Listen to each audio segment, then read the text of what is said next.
नमस्कार, मैं भंवर मेघवंशी जनज्वार के अपने कार्यक्रम हाशिए के लोग में आप सबका स्वागत करता हूं। पिछली बार हमने मृत्युभोज रोकने के लिए दलित, आदिवासी और पिछड़े समुदायों के युवाओं द्वारा की जा रही कोशिशों पर बात की कि किस तरीके से बहुजन समाज से जुड़ी कृषक और मजदूर जातियों में मृत्युभोज जैसी सामाजिक कुरीति के खिलाफ लोग लामबद्ध हो रहे हैं और इसके विरोध में संकल्प ले रहे हैं। इस बार हम बात करेंगे सड़कों, फुटपाथों पर छोटे-छोटे काम करने वाले लोगों का, स्ट्रीट वेंडर्स, खोमचे लगाने वाले, ठेले लगाने वाले, ऐसे लोगों के बारे में जो अपनी आजीविका सड़कों से कमाते थे। और हम उन लोगों की भी बात करेंगे जो बेघर लोग हैं, फुटपाथों पर सोते हैं और कचरा बीन करके अपना जीवन यापन करते हैं। ऐसे तमाम छोटे-छोटे धंधे कोविड काल के इस लॉकडाउन में पूरी तरीके से बर्बाद हो चुके हैं। चूंकि गर्मियों का सीजन शादियों का सीजन होता है और यही वो समय होता है जब किसानों को और ग्रामीण लोगों को फुर्सत होती है और इस फुर्सत के समय में वो अपने सामाजिक, धार्मिक कार्यक्रम करते हैं और इन कार्यक्रम में विभिन्न व्यवसायों से जुड़े हुए लोगों का अपना काम चलता है। जैसे सर्वाधिक शादियां इसी सीजन में की जाती है, लेकिन अब चूंकि लॉकडाउन है और केवल 50 ही लोग किसी शादी में आ सकते हैं, ऐसे समय में लोग शादियां करने से परहेज कर रहे हैं और शादियां नहीं हो पाने के कारण और ये पूरा सीजन जो कि शादियों का है ये बीत जाने के कारण बैंड बाजे बजाने वाले लोग, बग्गी वाले, घोड़ियों वाले, लाइट लेकर के चलने वाले लेबर, टेंट वाले, डीजे बजाने वाले, गाने और नाचने वाले जो कलाकार जिनका शादियों के आयोजनों की वजह से अपना आजीविका चलती थी, वो पूरी तरीके से ध्वस्त हो गई है उनकी इकोनॉमी और अब वो ऐसी स्थिति में पहुंच गए हैं कि कर्जा लेकर के अपने दफ्तरों का किराया चुका रहे हैं, कर्जा लेकर के अपना घरों का किराया चुका रहे हैं। और जिन लोगों ने अगर बैंकों से किसी तरह का ऋण ले रखा है तो वो किस्त चुकाने की स्थिति में भी नहीं है। तो बैंड वाले बर्बाद हुए, उनके साथ उनसे जुड़े हुए तमाम लोग भी प्रभावित हुए हैं। इसी तरीके से जो मेले लगते हैं गांवों में, छोटे कस्बों में, शहरों में, उन मेलों में मनोरंजन के लिए आने वाले जो लोग होते हैं, चक्री घुमाने वाले लोग, डोलर चलाने वाले लोग और भी कई प्रकार के जो लोग हैं, ये सब लोग भी इन दिनों आजीविका के संकट से गुजर रहे हैं क्योंकि इनके लिए भी बाहर जाना संभव नहीं है, मेले लगने बंद हो चुके हैं और अपना सामान इनका गाड़ियों में भरा हुआ है और ये इंतजार में है कि कब दुनिया वापस फिर से चले, मेले लगे और वो जाकर के अपनी रोजी रोटी कमा सकें। ये केवल मेले नहीं होते हैं बल्कि इन मेलों में कई प्रकार के छोटे छोटे दुकानदार आते हैं, मिठाई वालों से लगा करके और छोटी चीजें बेचने वाले लोग सड़कों के किनारे अपना ठेला लगा करके या कोई चादर बिछा करके जो रोजगार करते हैं, ऐसे तमाम लोगों का रोजगार भी कोरोना ने छीन लिया है। रेहड़ी पटरी पर खोमचे लगाने वाले जो लोग स्वादिष्ट चीजें खिलाते थे, सड़कों पर फास्ट फूड बेचते थे, chaat, momo, burger, omelette, noodles, ice cream, kachori, pakori, idli, dosa, vada pav, ये जो तमाम स्वाद आप चखते थे, पानी पतासों का जो स्वाद, अलग अलग फ्लेवर का जो लोग देते थे, ये तमाम लोग सड़कों से गायब हैं क्योंकि सड़कें सूनी हो चुकी है। वहां पुलिस के सायरन बजते हैं या फिर जो लोग निकलते भी हैं और अब अनलॉक के बाद निकलने भी लगे हैं तो लोग परहेज करने लगे हैं कि सड़क के किनारे की थड़ी पर बैठ के चाय न पी जाए और न ही पानी पता से खाए जाए, न ही ऐसी कोई चीज खाई जाए जो सड़क के किनारे बन रही है। और पहले जिनको बड़े चाव से लोग समूहों में खड़े होकर के बैठ करके खाया करते थे, वो सारी चीजें अब खत्म होती जा रही है। लोग कोरोना से डरे हुए हैं। लोगों को लगता है कि इस तरह से खाना बड़ा अनहाइजेनिक है और कुछ भी हो सकता है, वायरस आ सकता है। तो ऐसी स्थिति में ये जो छोटे छोटे काम करने वाले लोग थे और सड़कों पर स्वाद बिखेरने वाले जो लोग थे, इनके ठेले सूने पड़े हुए हैं और पूरी तरीके से इनकी अर्थव्यवस्था डामाडोल हो चुकी है।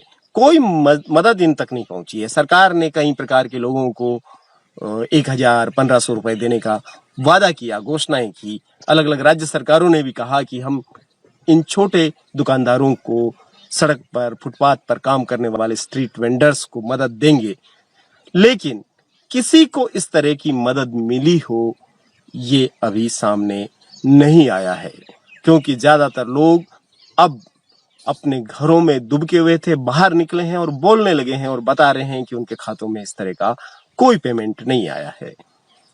ऐसे ही कुछ और लोग हैं गांवों में, खास तौर पे सिर पर सौंदर्य प्रसाधन की टोकरी लाद करके आने वाली गंवारिया औरतें, कंधों और सिर पर कपड़ों का गट्ठर बांध करके गांव-गांव घूमने वाले लोग, गोंद बेचने वाले लोग, तंबुओं में खानदानी सफाखाना चलाकर आयुर्वेदिक जड़ी बूटियां बेचने वाले, ऐसे तमाम लोगों की आजीविका भी ध्वस्त हो चुकी है।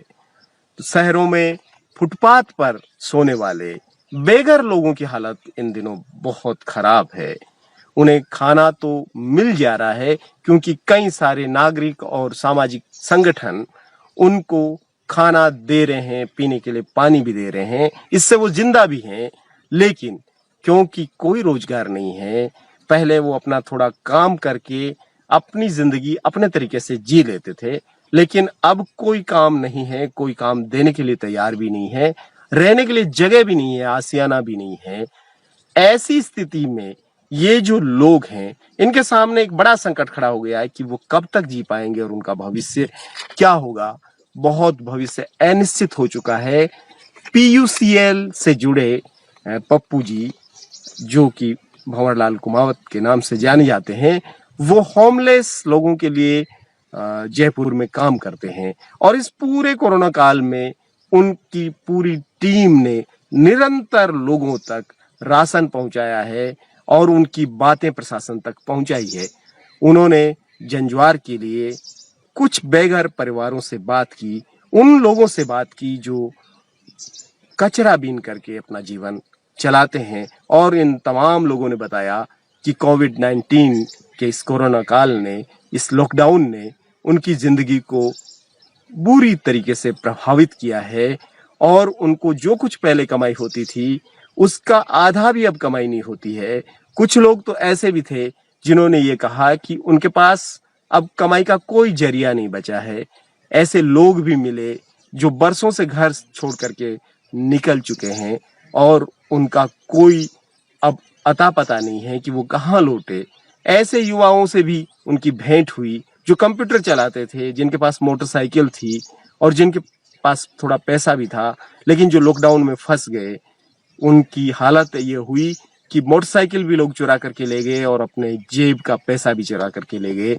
ऐसे कंप्यूटर चलाने वाले युवा भी फुटपाथ पर रहने के लिए मजबूर हैं। हाँ जी, किधर के रहने वाले हैं आप? हम से लौटते हैं क्या हम? अच्छा, कितने साल से रह रहे हैं आप यहाँ? यहाँ पे तो 4-5 साल से रह रहे हैं। 4-5। क्या काम करते हो? कचरे का काम कर रहे हैं। तो कचरे का काम ये लॉकडाउन के दौरान चल रहा था आपका? नहीं, उस टाइम नहीं बिक रहा था। अभी बिक रहा है? हाँ हम बेच रहे हैं। अभी बिक रहा है? तो क्या रेटों में फर्क आया? पहले में रवे में क्या भाव जा रहा है अभी? पहले 8 रुपए था, अब 3-4 रुपए किलो लेते हैं और कागज 3 रुपए किलो लेते हैं। मतलब आधी हाथ से रेट में ज्यादा अंतर आ गया। अंतर हो गया। अच्छा, तो अभी क्या इकट्ठा कर रहे हो या बेचने के लिए भी जा रहे हैं आप? ये बेच रहे थे, यहाँ पे कबाड़ी खर्चा पानी चल जाता है, जब पड़ रही है। सही है। और क्या दिक्कतें आई अभी लॉकडाउन के दौरान आप लोगों को? बहुत सी दिक्कतें आई, लेकिन ये हुआ कि कोई बांटने वाले आए, आटा बांटने गए, कोई चीनी बांटने, कोई खाना खिलाने आ गए, वो तो एक आटा और खाना तो हमने दिया अधिकतर। है ना। और दूध भी आता था, मतलब उससे हमारा गुजारा चल गया 2 महीने 2.5 महीने। अब आगे अभी क्या स्थिति है? अब भी बहुत ज्यादा स्थिति खराब है। कैसे, मतलब क्या खाने पीने को लेके कहीं की कैसी दिक्कतों का सामना करना पड़ रहा है अभी? दिक्कत ही है, अभी जैसे देखो, अभी 200 रुपए का कबाड़ा होता था, वहाँ 100 रुपए का होता। तो फिर बताओ 5 बच्चों को कहाँ से खिलाएंगे? सही बात।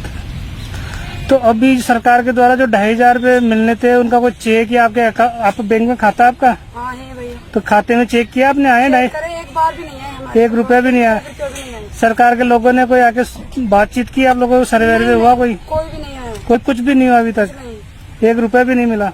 अभी बीच में खाते नंबर भी लेके गए थे, वो भी नहीं डाले पैसे। वो बोले तुम्हारे अकाउंट में 100-200 रुपए आएंगे, वो भी नहीं आए। 100-200 रुपए के, वो भी 1 रुपया भी नहीं डाला अभी तक? नहीं। आप क्या काम करते भैया? कचरे के काम करते। क्या नाम है आपका? तो क्या तबीयत खराब है आपकी? अच्छा, दाद में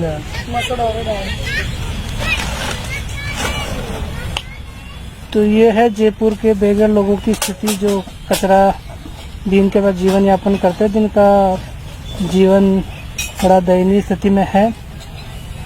तो न तो सरकार प्रशासन ने इनकी मदद की अभी तक, और न ही समाज के लोगों ने आके कोई सुध ली। तो ये बेघर परिवार है, खुले आसमान के नीचे ही झुग्गी झोपड़ी डाल के रह रहे हैं। ऊपर भगवान है और बच्चे हैं हमारे।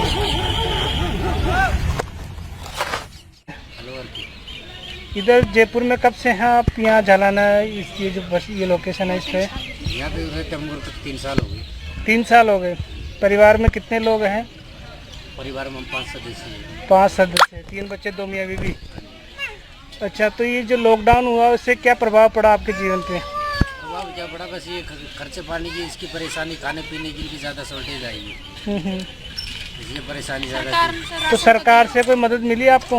हाँ आया है, राशन तो आया, पर लेकिन ऐसी कमी आया था। कितना राशन आया? ये करीबन आ गया था, महीने में 2-3 बार आ गए थे। ये 2 बार तो हमारी गाड़ी देके गई थी, तो हम सरकार की तरफ से तो ना आया था, वो तो संस्थाओं ने किया था, हम लोगों ने। हाँ बस यही आया था, बस और क्या है। अच्छा, उसके अलावा और कुछ आया? और कुछ नहीं आया। सरकार ने कोई पैसा ऐसा ट्रांसफर किया? आपका बैंक में खाता है? हाँ हो रहा था खाता, पर लेकिन 500 रुपये आए थे। 500 रुपये है और नहीं आए? अच्छा, तो अभी मजदूरी का काम मिल रहा है आप लोगों को या नहीं मिल रहा? 1 तारीख से चालू हुआ है। 1 तारीख से चालू हो गया, तो आप जा रहे हैं काम पे? ठीक है।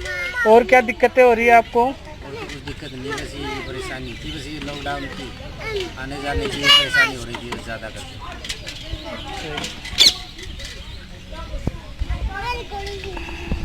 कोई परिवार में बीमार है आप में से? मेरा नाम गंगा। गंगा जी किधर के रहने वाले हैं आप? मेरा नाम सवाई माधोपुर से है। क्या काम करते थे आप? मैं लॉयर के साथ में लोगों देता हूँ। अच्छा, तो ये जो लॉकडाउन हुआ है, इसको लेकर खान पान से क्या मिल रहा है? खाना पहुंच पा रहा है कि नहीं पहुंच पा रहा अब तक? जैसे खाना चावल भी आ रहा है, ये खाना वाना तो सुबह शाम दोनों टाइम मिल रहा है खाना? हाँ, तीनों टाइम ही। जैसे जब भी खाने में क्या आ रहा है? चावल भी आ जाते हैं, रोटी सब्जी भी आ जाती है, पूरी भी आती है, अच्छा। कोई पोहे भी ले आता है। ऐसे सुबह सुबह चाय आती है, चाय। तो ये क्या सरकार, नगर निगम या पुलिस वालों की तरफ से कुछ मदद हो पा रही है? हमें पता नहीं है भाव जी, किसका आ रहा किसका नहीं आ रहा। अच्छा, वो दे के चले जाते हैं आपको, है ना? हम पढ़े लिखे भी नहीं है, इसमें समझते भी नहीं है। जो आता है। अच्छा, आपने कहाँ का बताया, कहाँ के रहने वाले हैं आप? सवाई माधोपुर। अच्छा, सवाई माधोपुर में आपका कोई राशन का बैंक में खाता है कुछ? कुछ नहीं भाव जी, कुछ भी माँ बाप से मर गए। अच्छा, तो आपको सवाई माधोपुर से निकले कितना टाइम हो गया? 15 साल हो गए। 15 साल जयपुर में ही है। और जयपुर में कहाँ रहते थे 15 साल से आप? मैं जलेबी चौक में सोता हूँ। जलेबी चौक में सोते थे? जोरी बाजार की ओर रास्ते में काम करता हूँ। जलेबी चौक में से बाहर खुले में ही सोते थे? हाँ, वो बरंडा है ना, हाँ हाँ, उसी में सोते थे। सर्दियों में अंदर तो जाते हैं और बाहर तो। हाँ, तो ये लॉकडाउन हुआ, इसको लेकर क्या क्या परेशानियां झेलनी पड़ी? जैसे बाहर अब आप लोग बेघर लोग हैं, फुटपाथ पे रहते हैं, तो बस काम धंधे से परेशान हुआ। जैसे खाना पीना ये तो मिल ही रहा है। तो इसके अलावा और कोई परेशानी हो जो आप बताना चाहते हैं हमको? जैसे साबुन वाबुन नहीं है, नहाने धोने की परेशानी, लेटरिन बाथरूम की परेशानी, यही परेशानी है बस। और पीने के लिए पानी आनी कहाँ से लाते हैं फिर आपको? नलों पे पीते हैं। अच्छा, तो सरकार के लोगों ने कभी आप लोगों से इधर आके बातचीत नहीं की इस तरह? अब यहाँ पर तो खाना देने वाले, जो भी देने वाले आते हैं, अब ये क्या पता सरकारी है कौन है, इतना मैं पता नहीं। आप कहाँ के रहने वाले हो? जयपुर से। क्या नाम आपका? क्या काम करते हैं क्या जी आप? पार्टी में काम करते हैं। और आप भी सड़क पे रहते हैं। परिवार किधर आपका? परिवार कोई भी नहीं, कोई अकेले ही है आप? घर बार कुछ भी नहीं। घर बार कितना समय हो गया घर बार छोड़े आपको? मतलब 35 साल हो गए। 35 साल करीब हो गया। ये लॉकडाउन हुआ, इससे क्या प्रभाव पड़ा आप पे? ये कुछ परवाह नहीं। कोई प्रभाव पड़ा ही नहीं। खाना दे रहे हैं, खाना मिल रहा है, खाना मिल रहा है। आगे कोई ऐसे नहीं। अच्छा, यही है। तो जैसे दिनचर्या के आपका सामान था, एक तो आप अपनी मर्जी के अनुसार खा लेते थे, जैसे कमाते थे तो होटलों पे जाके खा लेते थे या बना के खा लेते थे। अभी तो आपको जो रोजाना पूरी सब्जी या दाल चावल आ रहा है। तो क्या बनी बनाई पकड़ी तो खा रहे, क्या करे साहब? अच्छा, तो वो तो कमा के खाते थे तो बड़ा एंजॉय से खर्च करते थे। अब एंजॉय भी नहीं कर सकते। सही। सुबह काम पे जाते थे, शाम को एक पाव लेकर खा के पी के मस्त हो जाया करते थे। अब यहाँ कौन पाव देवे, ना कोई जर्दा पिलावे, ना कोई बीड़ी पिलावे। सही है। परेशानी झेलना पड़ रही है। सबसे बड़ी परेशानी हमारी है। कोई हर इंसान ऐसा नहीं है, सब शौक करते हैं। अभी बेचारे लोग उनके पास शौक के लिए पैसे नहीं है तो परेशान तो रहेंगे ही। अभी तो 150 भी नहीं दे जा, चलो बीड़ी माची ले लो। तो अभी फिर कैसे बीत रहा आपका सारा दिन? अब बीत के जरा बाबूजी इसमें बीड़ी फेंकी पी के उसको उठा के अभी जला के पी रहे। आपका क्या नाम भैया? मेरा नाम लाखा आप किधर के रहने वाले लाखा जी? जी, मैं सांगानेर के। सांगानेर, जयपुर से ही है मतलब? परिवार इधर ही है या? परिवार में है, लेकिन परिवार में पौवे के पीछे खत्म कर दिया मैंने। अच्छा, परिवार छोड़े कितना समय हो गया परिवार छोड़े? होगा 8 साल में यहाँ। 8 साल करीब हो गए। ठीक है। आप किधर के रहने वाले हो भैया? मैं सर हिमाचल प्रदेश का हूँ। इधर क्या करते थे? मैं सर यहाँ काम, पहले तो रिक्शा चलाता था। रिक्शा चलाने के बाद में सीलिंग का काम करता था, छतों का। जी। तो उसके बाद में लॉकडाउन होने के बाद में यहीं फंस चुके हैं। यहाँ पे ना तो कपड़े और ये नहाने धोने के लिए कोलगेट साबुन कुछ भी नहीं है। और सड़कों पे अगर फिरते हैं, कहीं घूमते हो पड़े जाते हैं तो पुलिस वाले डंडे मारते हैं, कहाँ जा रहे हैं, अब कहाँ जाए तुम? अच्छा सर, ये पुलिस सरकार ने ये शेल्टर होम बनाए थे, तो आप लोगों को ले ही नहीं रहे सर, कोई भी नहीं। तो शेल्टरों में आपको क्यों नहीं लेके गए सरकार के लोग? इधर नहीं लेके गया सर, कोई नहीं है। इन्होंने जो बनाए हुए सर, इसके अंदर हम गए भी, कई जगह गए सर, हम वहाँ से हमारे को निकाल दिया गया। बोलते हैं हमारे पास नहीं है, जगह नहीं है हमारे पास। बस कई दिन हो गए सर, सड़कों पे सो रहे, कपड़े भी फट चुके हैं। क्या नाम आपका? मेरा नाम संजीव कुमार है सर। संजीव कुमार। परिवार से बातचीत हो पा रही है आपकी? हाँ सर, बातचीत तो हो रही है सर। वो बोल रहे हैं घर कैसे आए, कैसे लेने आए। ठीक है। आप कुछ बताना चाहेंगे भैया? क्या नाम है आपका? तनिक चौहान नाम है सर मेरा। तनिक, आप क्या करते हैं? सर मेरा कंप्यूटर का काम है। कहाँ पर काम करते हैं? विद्युत नगर। विद्युत नगर में। और किधर के रहने वाले हैं आप? मैं वैसे रहने वाला तो जयपुर का ही हूँ। फादर मेरे दिल्ली के थे अच्छा। और मदर फादर की डेथ हो गई है। उसके बाद से जॉब कर रहा था, कि जॉब भी छूट गया है। और उसके बाद में फिर एक लग गया 144 और इस सब कुछ मतलब अस्त हो गया है ना। खाना टाइम पे आज थोड़ा बहुत आता है, फिर आधे रह जाते हैं। अच्छा। फिर आपसे कोई चले जाता है, फिर आधे रह जाते हैं, फिर आता है, फिर कोई आधे रह जाते हैं। कोई सोने का नहीं पता, वो अंदर एंट्री नहीं देते। ठीक है, बाइक चोरी हो गई, लाइसेंस चोरी हो गया, नारी बाइक कहाँ से चोरी हो गया आपका? खातीपुरा मोड़। खातीपुरा मोड़ से। तो उसकी एफआईआर दर्ज कराई आपने? थाने में दर्ज नहीं कराई? बाइक चोरी हो गई आपकी?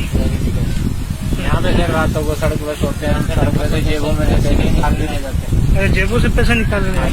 देखो, इसकी जेब से निकाल लिया था।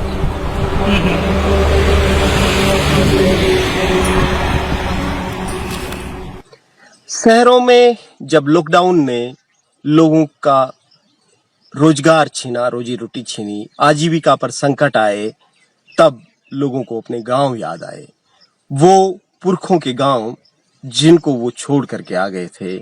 कुछ लोग तो छोड़ के कुछ समय के लिए आते थे और वापस चले जाते थे, लेकिन कई सारे लोग जो बरसों से कहीं न कहीं जाकर के शहरों में नदी झोपड़ियों के में बस गए थे, स्लम में रहते थे, ऐसे तमाम लोगों को भी अपने गांव याद आए और ये लोग गांव में लौट के गए।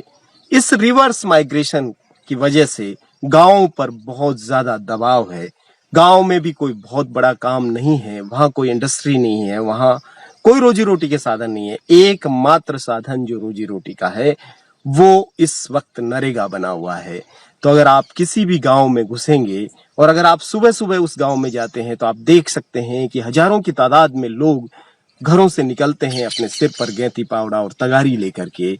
इनमें से कई युवा भी हैं, पढ़े लिखे युवा भी हैं, जो कि मोटरसाइकिलों से नरेगा की वर्क साइट पर जा रहे हैं। तो मनरेगा, महात्मा गांधी राष्ट्रीय रोजगार गारंटी योजना, इस समय ग्रामीण भारत की लाइफलाइन बनी हुई है और वो सर्वाधिक लोगों को अंगेज किए हुए हैं।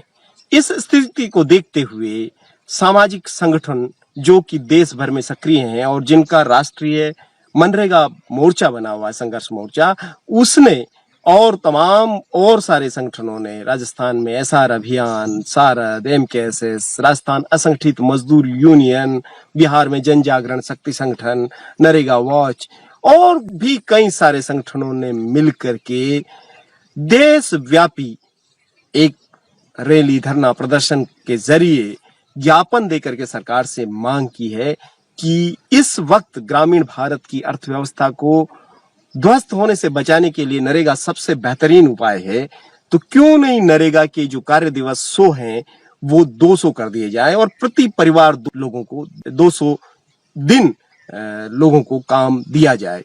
और इसके अलावा चूंकि औजार जो कि वो इस्तेमाल करते हैं वो भी घिसते हैं, तो उन औजारों की रख रखाव के लिए प्रतिदिन 20 रुपया औजार भत्ता भी दिया जाए।